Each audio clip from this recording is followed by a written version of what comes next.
Now then, we're talking cuddly toys that are renowned for their quirky designs and irresistible softness. Jellycats have soared in popularity in recent years, with lots of the sought-after toys reselling for more than double their retail price. And someone who's a huge fan is our next guest, Sallyanne Redman, who's collected nearly 300. Yeah, it's about 280 at the moment.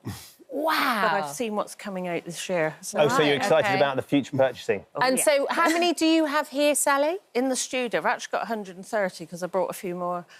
That haven't made it up here? No, they're here. There. And then Dan is going to be here and you're going to be talking to us about all these collections. Because these have kind of gone through the roof, haven't they, Dan? We are living in the world of nostalgia, aren't we? We all love it. It makes us feel warm and cuddly inside. And the crazy thing is, now, Jellycats, it doesn't seem like that long ago, 1999, that they were launched. But there's a thing called Laver's Law, and Laver's Law basically says it used to be that every 100 years things would come back in fashion. Now, because of globalisation, because of social media, and because the world is a much smaller place, actually, things are coming into fashion again in about 15 to 20 years. So all of those kids that were around in the 1990s are now wanting to complete their collection. So we're seeing not just we're seeing an absolute explosion when it comes to Jellycats, the value of Jellycats. We're seeing collaborations with Harrods. We're seeing collaborations with Selfridges, where you can go and get fish and chips. Yeah, it's like an experience. This is on the toy floor in Selfridges. I took my boys the other day and I couldn't understand what was going on. So it's actually a toy. So this is a plush toy, and they are emulating fish and chips they made. We've also got bakeries in Paris where, you know, you can buy Jellycats as croissants. They're not edible. No. They're not edible. They're not. No, they've just You've also got Harrods where you can buy the tea set. So really clever. Yeah. Really clever. Clever bits of marketing. So, Sallyanne, when did you fall in love with Jellycats then? I did buy a few when they started in 1999, just little tiny ones. OK. I don't have those anymore, but I suppose when I first met my late husband, he started buying me them for Christmas and birthdays, and that kind of escalated to, if we were having a day out anywhere, we'd go to a Jellycat shop and he'd get me a Jellycat. So, and he used to give them silly names as well. But and they slowly grew, and your collection now is pretty spectacular. You've got a couple in your hands, so these are special ones to you? These are the specials. This is the first one that I absolutely fell in love with. And I suppose after buying him, I spiralled into collecting so many. What was it about him that you particularly loved? I just loved him, and I think it was that my husband used to muck about with him. Right, OK. So and it was just something that made me happy, and he did it to got make a Taylor me happy. Swift bracelet on as well, hasn't he, around the neck? Well, no, it's just got his name on it. OK. It didn't come with a lot of them. No, I was going to say... No, a lot of them have got their names on. OK, so there's that one and the other one? This one is Shep. When my husband passed away, his nickname was Shep, my husband, so I decided to get a black and white dog, and this does contain some of his ashes. Oh, how lovely. So I've got something to cuddle hold on forever, to. yes, and he will go places with me. So these two are the favourites. And so if they do mean so much to you, how do you decide which ones to sell or which ones to give away? Or... I think what it is, I could go into a shop and buy 3. Yeah. Maybe I'll fall in love with 2. And then the other one, it's like, oh, bye-bye, bashful squirrel. You just don't fit in. I've never made a loss on any. No.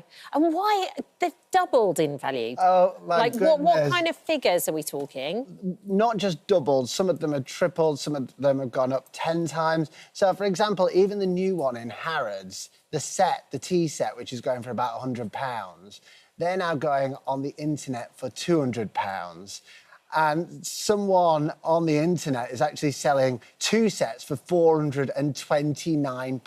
So they've gone and bought that from wherever they've got it, and then Harrods. they're selling it for more online because they know the demand's there. Yeah, absolutely. Yeah. And the world has gone Jellycat crazy. It really has. But we've seen this in other toys as well. Yeah. So we've seen this in, for example, Beanie Babies. Beanie Babies in the late 90s, absolutely exploded in price. And what I would say to viewers, although this is really fun and the Jellycat craze is fun to jump on, don't spend too much on these Jellycats because, a word of warning, with Beanie Babies, for example, the prices went down quite quickly in 1999 when all of a sudden they started retiring a lot of the Beanie Babies and they started introducing a lot more and people started going, well, hang on a second, maybe this isn't a wise investment, and the prices dropped. So do what Sallyanne's doing, which is actually collect because you love to collect. Yeah. Who thought investing in beanbags wouldn't be a wise investment? I mean, it's... so when it comes to yours then, Sallyanne, what's the most you've spent on one? The most I spent on one that was retired would be the very scruffy puppy here. This guy? Yeah. This guy. He goes with my dress. He does, he really does. Yeah. He's a good accessory And how for much would he me. have cost you? That's Scruff Pup, and he was retired in about 2014, I think, and I paid about £100 for him. Right. Cute. But he would have originally retailed at £14.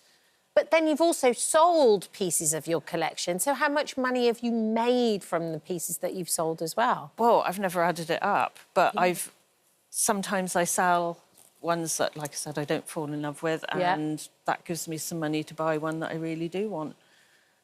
So it's sort of everything that you get, you reinvest into the collection anyway? Yeah, I guess so.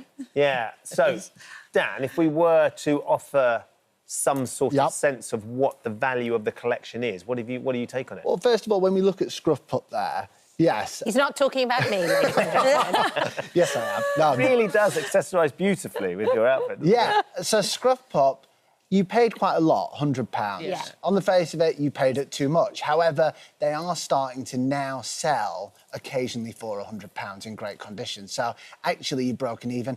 And again, Sally bought that because she loved that one. Yes. But if we look at the other ones, for example, we've got the Lux bunnies here, which are absolutely fabulous. They were... How much did you purchase these for? This one I bought for 33, but he sells for 60 now, and that's within a couple of months. And within a couple of months, it's doubled in value? Yeah. And keeping the tags on is important? Absolutely, yes. Ben. Yeah, but actually, some of these are now selling for 75, so they've actually gone up. They're going up more. Since then. And what happens? Do they just release a certain number and then those are gone and then the new ones come through? Is that what happens? Well, they're very clever, you see. A lot of these companies retire theirs. And so rather than saying we're just discontinuing them, what they do is retire. And so therefore there's this air of exclusivity and prestige, I want that bear and prestige. And the same with limited editions, all perfectly above board, but it does ramp up the prices. So people like Sally, ultimately, if they want a bear, have to start paying over the odds. But when we look at this collection, so we've got about 130 here, haven't we? Yes. Now, looking at some of them, some are worth a little bit more than others. Certainly, a lot of them have at least doubled in price. So you're looking for this lot about £3,000 to £4,000. Oh my Lord! I didn't know. I had no idea. Wow! I've got some better news for you, Sallyanne. You've got lots more at home. This is just the tip of the iceberg. Yes, Wow. I've got more at home. And also, it brings you so much pleasure and happiness and joy. And it's fabulous talking to her about it because she's so passionate. But her entire collection's worth about £8,000 to £10,000. Wow. Yeah, I'm not selling them. Just cuddling away. Not selling. Well, some of the viewers at home have been sending in their collections. Emily's got one here. She has 230 Squishmallows. Her youngest daughter, Letty. They're there quite are new. just some of them. Squishmallows quite new? Yeah. Yeah, they are, yeah. My boys quite like them. They've got a giant banana and a OK, triceratops. Michelle sent us her collection. Her daughter collects Care Bears. Yes. She prefers the original ones to the new ones. This picture isn't all of them. They're beautifully. Now, this one here is from Kelly. She's got an 80s toy collection. And if you look really closely, there's everything from strawberry shortcakes to glowworms. I mean, Guys, give me an hour in that room. Do you know what? I might get in trouble for doing this. Go on.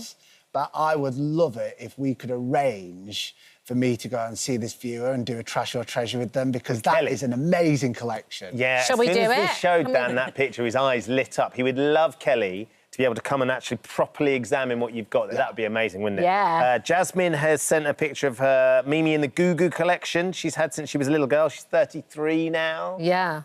It's great, absolutely. I don't have another one. And then Angela. Who's Angela? Last one. This is something that Kat and I were talking about in the 80s when you used to have a collection of rubbers. Yeah. Oh, yes. And the rubbers used to smell, but they had to stop making them smell because there was always someone in the class who used to get them stuck up the nose. And I used to eat them. Did you? Yeah. You used to eat them? Yeah. I asked him who was the person in your class that used to put them up their nose. It was me. It was me. You can't eat the rubbers now. Don't eat rubbers now. They don't smell anymore, so there's no joy and fun in sticking them up your nose. Not that there was back then. It was just really inconvenient. But Your poor mother. Angela, we were exactly the same. We all had a rubber collection. That's fantastic. Sallyanne, thank you for bringing in all these amazing little toys. Thank you. Hello. Thank you. And thank you for visiting our This Morning YouTube channel. We upload tons of new content every single day. So hit the subscribe button, like all the videos, and don't miss out. We'll see you in the morning.